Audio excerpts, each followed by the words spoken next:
Ja, et hvert besøg i Shanghai, det må naturligvis gå ned til The Bund, den her kilometer lange promenade, der er langs med floden.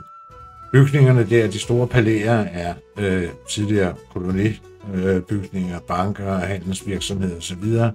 fra de europæiske magter, da de kontrollerede Kina frem til 49.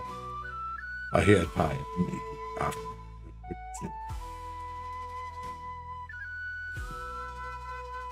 Sådan så Pudong ud i 1990, og så blev Shanghai jo gjort til en ny økonomisk zone, og i dag ser det samme område ud, som vi ser på billedet her.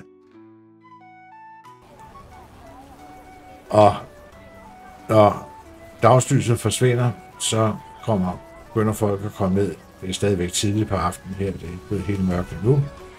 Men så kommer der lys på, og det gælder sådan set ikke bare Pudong og The Bund her, men det gælder stort set et andet sted i Kina. Man skal opleve det om aftenen også, når byerne bliver illumineret.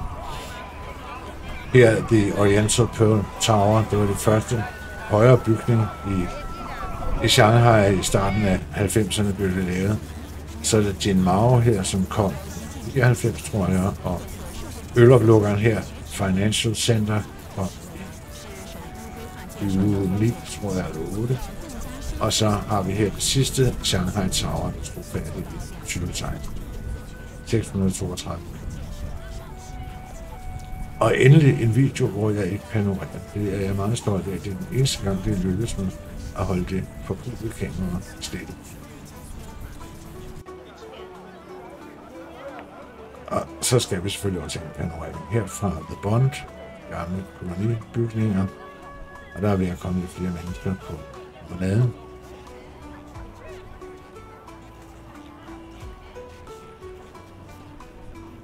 Og alle skal selvfølgelig tage billeder og selfies, og der står masser af videobloggere også hernede og laver deres indslag.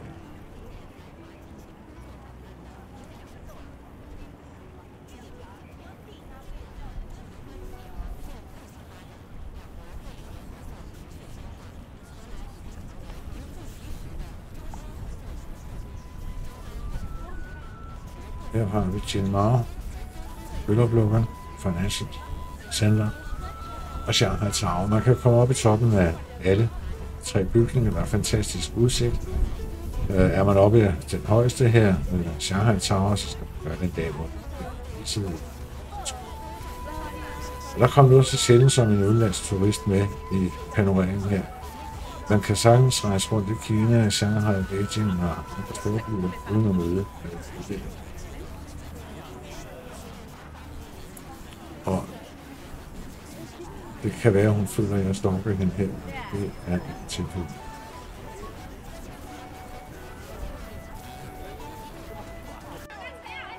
Kineserne elsker at tage billeder, og de elsker især gruppefotos, som her. Det er en gruppe kinesiske turister fra provinsen, der er til byen her, og der skal tages billede her.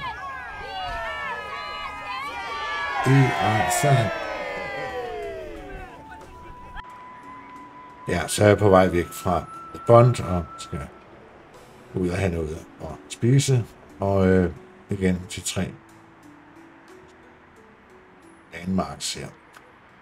Ja, men tak for denne gang, at du gjorde det til enden her, og giv et like, subscribe, jeg ved ikke engang, hvad det hedder på dansk. Tak for denne gang.